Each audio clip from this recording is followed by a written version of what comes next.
karena begini, dari kejadian itu menimbulkan kerugian yang luar biasa untuk masyarakat, terutama masyarakat yang berobat ke sini. Bukan saya. Kalau saya insya Allah biasa-biasa saja.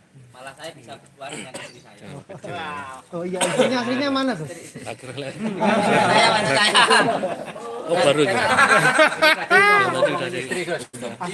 Terus alhamdulillah saya juga bisa dekat dengan anak-anak saya, dengan bisa dikatakan saya panggil anak aja ya, karena kan kalau saya panggil santri katanya nggak boleh panggil santri karena di sini bukan sebuah pondok pesantren tapi padepokan gitu, nggak apa-apa. Dengan anak-anak saya bisa lebih mengaji, bisa lebih lama.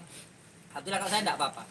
Cuman masalahnya ada seseorang yang berobat ke sini kan berobat jalan. Ada yang dari sebuah pondok pesantren yang beliau itu minta izin kepada pihak pesantrennya untuk berobat di sini. Nah, ketika di sini ditutup, orang-orang yang berobat jalan ini tidak bisa, dan ada yang sampai meninggal dunia. Nah, ketika yang harusnya bisa berobat ke sini, tetapi pada akhirnya karena ada kejadian ini, orang ini tidak bisa masuk, tidak bisa berobat jalan, maka ini menimbulkan banyak sekali masalah gitu. Karena memang pengobatan kita ini kan juga dilindungi oleh undang-undang kan begitu. Nah, ketika ada kejadian seperti ini menimbulkan masalah di orang-orang yang berobat di sini, terus belum lagi menimbulkan kericuhan, menimbulkan keributan, dan belum lagi menimbulkan kerusakan di padepokan juga ada yang dirusak seperti banner dan lain sebagainya, dan juga menimbulkan opini kekisruhan di masyarakat. Lah, inilah yang juga kita laporkan di Polda. Jadi bukan hanya sekedar pencemaran nama baik. Kalau nama buat saya ya baik di mata manusia itu enggak begitu berguna buat saya. Yang penting di mata Allah. Bukan masalah hanya pencemaran nama baik, tapi juga ini ada dari tuntutan-tuntutan yang bersifat kerugian yang ditimbulkan oleh kejadian itu. Begitu. Mohon maaf. Tadi Abah berbicara tentang pasiennya yang berobat. Nah, kemarin saya menemukan pasien di sana di depan ada dari Sukabumi sudah 3 hari kajian dan jauh. Sukabuminya itu dari Jampang kan. Malam pulang lagi sambil nangis, tidak bisa apa-apa, tidak bisa ketemu. Terus ada lagi yang dari Malaysia juga jauh-jauh, itu bagaimana? Nah, inilah yang sampai ketika ada orang yang berobat jalan tetapi tidak bisa diobati karena tidak bisa masuk. Ada yang berobat jalan dari pondok pesantren meminta izinnya untuk berobat di sini dan sudah saya tanda tangan tidak boleh masuk. Dan saya memang beberapa hari ini tidak keluar. Dan nanti ini kejadian ini orang-orang ada yang meninggal, ada yang sakit dan lain sebagainya. Meminta pertanggungjawabannya kepada siapa? Kepada yang menutup. Yang menutup kemarin siapa? Ya dilihat sendiri kemana siapa yang menutup. Begitu. Kalau orang melakukan kekisruhan atau demo itu kan bisa diselesaikan musyawarah harusnya. Musyawarahnya bagaimana? Ya bisa apa yang menjadi keinginannya, apa masalahnya di padepokan kan ada izinnya, kan bisa dimusyawarahkan harusnya. Tabayun. Kan bisa ditabayunkan. Kalau kita ada yang salah, salahnya di mana dan lain sebagainya. Ini sebuah pelayanan kesehatan terus tiba-tiba ditutup. Nah, yang bertanggung jawab siapa yang menutup ini?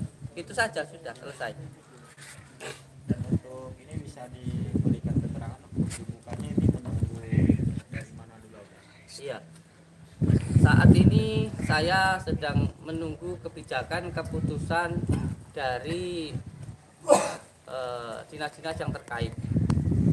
Saya disuruh menunggu, ya saya menunggu. Tetapi sebenarnya saya dipersilahkan, diizinkan, bahkan disuruh untuk melakukan pengobatan di luar. Tetapi ini rumah saya. Kalau panjenengan nyuruh saya pengobatan di luar, di tempat siapa? Begitu. Kalau masalah mereka yang terlantar, tanggung jawab kamu yang nutup, bukan saya. Kalau mereka meninggal, tanggung jawab kamu. Saya mengobati pengobatan ada izinnya, tempatnya ada izinnya. Terus saya suruh di luar, terus di mana? Yang menutup nanti yang akan bertanggung jawab. Itu saja. Terima kasih Abah. Siap. Dan perlu saya sampaikan sekali lagi ya, ini yang saya sampaikan yang terakhirnya, bahwa tidak ada kekisruhan bentrokan antara dua ormas. Padepokan Nurjat Sejati tidak menggunakan Banser untuk keamanan. Banser di sini hanya datang untuk ikut gemblengan, bukan untuk menjadi keamanan di Padepokan. Keamanan kita menggunakan researching. Ini ada pihak-pihak lain yang mengatakan bahwa terjadi bentrokan di dalam 2 ormas. Perlu diklarifikasi. Si Marcel tidak menggunakan ormas keagamaan dan saya tidak menggunakan ormas keagamaan. Ini ada yang mencari aman. Ada yang mencari aman seolah-olah menyatakan bahwa terjadi bentrokan. Katanya Padepokan menggunakan ormas keagamaan. Sama sekali, saya tidak menggunakan ormas keagamaan. Sama sekali. Hanya saja ketika itu ada ada santri yang berada di tempat ini dan itu dari ormas itu. Tapi tidak kita gunakan. Itu yang perlu untuk dipahami. Ini sedikit. Nanti akan ada hal lagi yang lebih besar yang akan saya beritahukan tentang dalang-dalang kerusuhan ini nanti. Untuk waktu besok. Bersambung. Nunggu waktunya ya. Oke. Terima kasih Gus. Cukup matur suwun untuk semuanya, untuk YouTuber Indonesia terus berkarya dan insya Allah kita akan semakin jaya dan akan semakin besar dan lebih penting lagi barokah. Barokah berlimpah, bisa untuk beribadah, Disayangi istri. dan